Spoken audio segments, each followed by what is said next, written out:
worried about ZeeBee, the character, the legend, the rock bug, the animal, that beetle. That beetle that I love right now. Yeah, honestly, yeah. I can't hate for too long and watching any of these characters. Playing against them, that's a different story, but walking in game number 1 on the Ethereum Force, this might be a button check. It seems to be just a couple dash dance. Oh, never mind. We're playing neutral. Oh, we are neutral. There we go. We were just playing some neutral. Immediately right off the bat, Sandstorm opting for the gem toss, sending ZeeBee down to the ledge and playing to his win con early on, recognizing that you do not want ZeeBee to have the time to set up. You want to go for that rock pull, because once he does, you see situations like this, sitting between the rock, getting you stuck at the ledge here, and looking to keep some good pressure early on, opting for that ledge re-grab tech. Sandstorm single-handedly got taken out of the game himself. Yeah, this will be the last tournament all Olympia players get to do that, and it is. It's excellent against Krag's Pillarless, and now that Krag has to go for Pillarless Recovery, does go for it a little bit late. And we get to see ZeeBee's own win condition here, which is first and foremost been wait until that first tool or that first resource is out on Olympia side, whether that be a gem dash or a jump or what have you, and then go for the kill. There's a ton of times where ZeeBee has, against Stango and against Switch, gone for deep edge guards as soon as he's seen the first blink.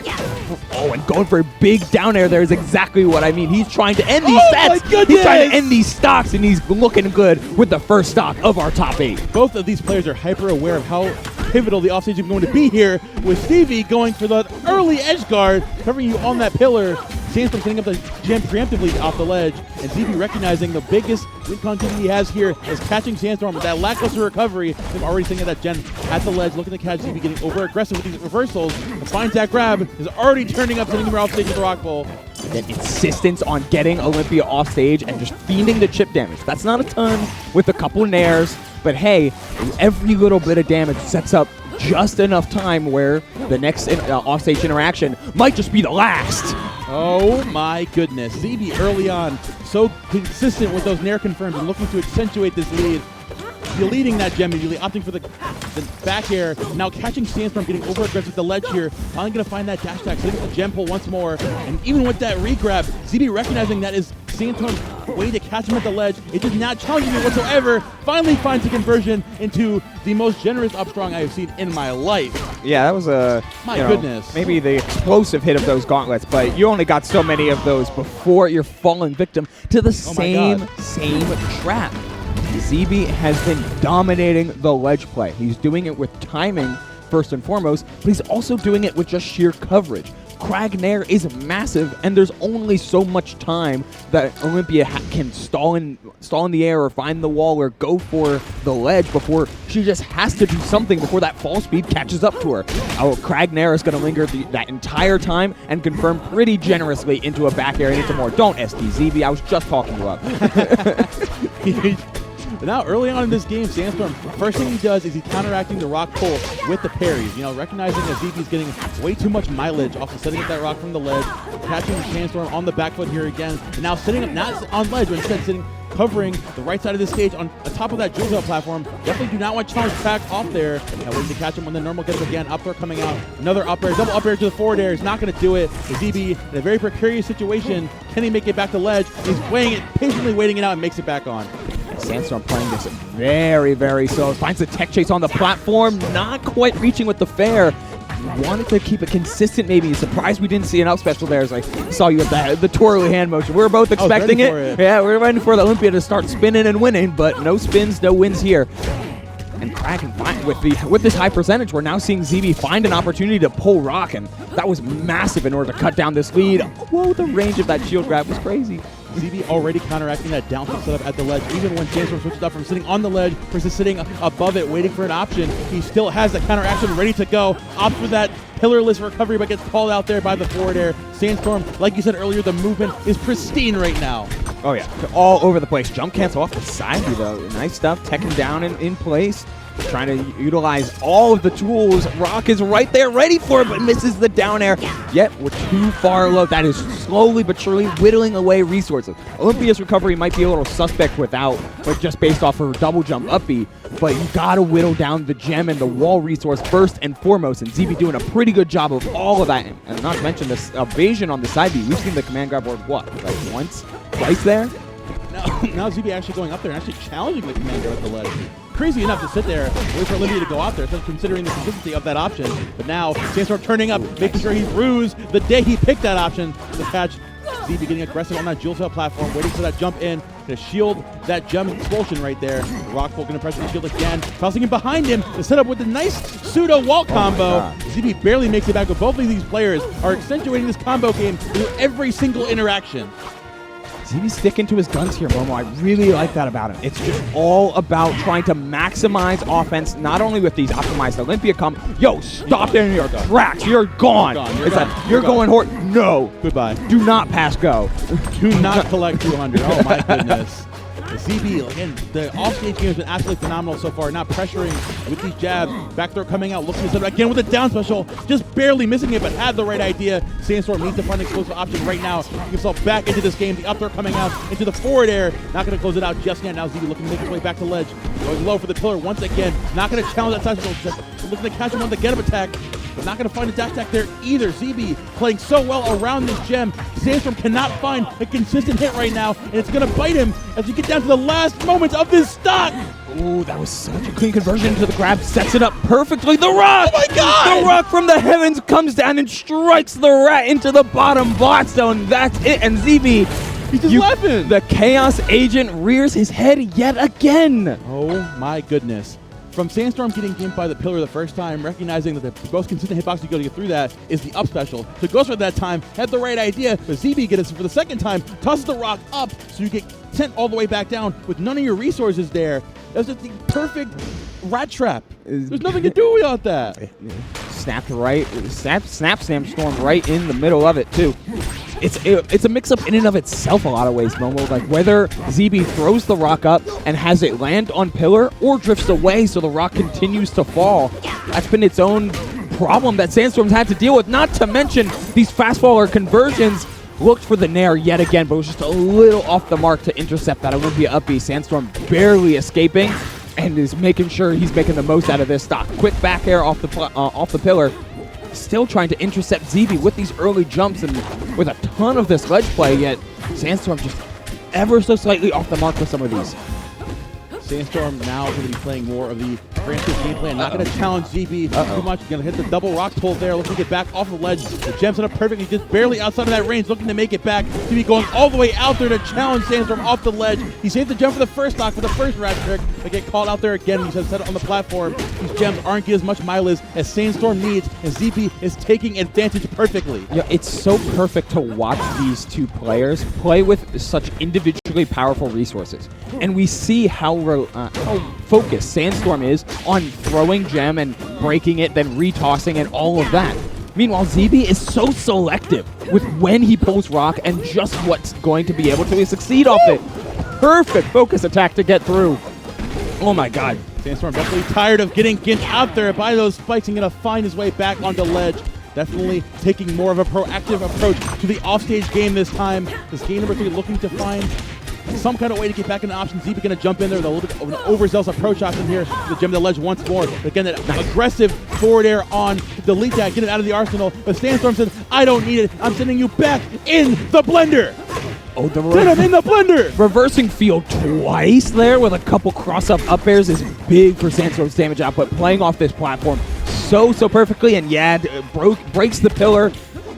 Just kind of misconstrued some of that recovery route there. That is certainly tough for ZeeBee, and finally he's kind of... Oh my God! My bad. You know what? My bad. My fault, Sandstorm. I was like, oh, ZeeBee's at a deficit. Not for long. Not for long. Absolutely insane. Now, as you're in that gem range, going to wait it out. Not going to get too aggressive there. ZeeBee's been so good with these reversals from the ledge to challenge that. Sandstorm turning up here with the double back air from ledge. Looking to find more off of that down air into the nair. Want to get another nair to catch him getting aggressive from the ledge with those jump ins. Sandstorm is sick and tired of the reversals, and he has the energy to match him there every single time.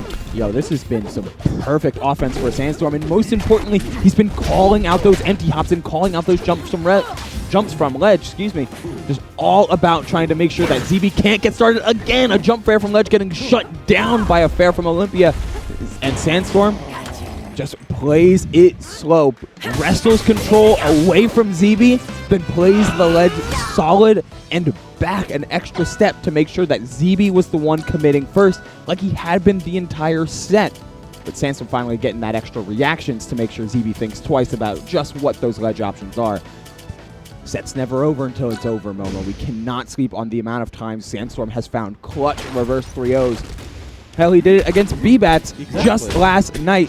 Can never sleep on the Brawlhalla GOAT. Because really, he said in his interview yesterday that the main thing is that he went down to it, he's like, oh, I'm definitely going to lose this. In game 3, he's like, oh, wait, I warmed up. I'm ready to go. Considering it's 10:30, this is his first set of the day, by all means, he can pull that card again. Sandstorm is here and ready to pull through. Bro, he forgot that he was him, and then he remembered.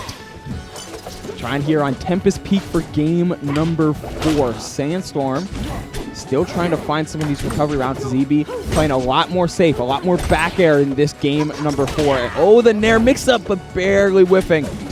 Ran out of stage in order to confirm off that Nair.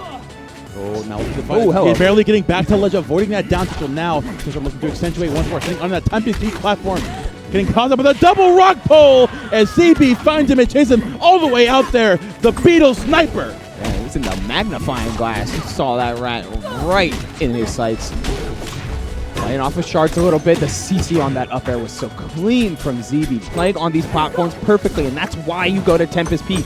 Not only can Crag reliably get to and hit these platforms when they're in the lower, mode, but also just he can cover them so reliably and use them as an extra ground source. It's a perfect stage for a big character, for many big characters, and Crag certainly counts as that. Trying for a big downer, edge cancel. Oh, we're moving here. ZeeBee just trying to get Sandstorm to move forward, and inevitably, ZeeBee is the one that's engaging.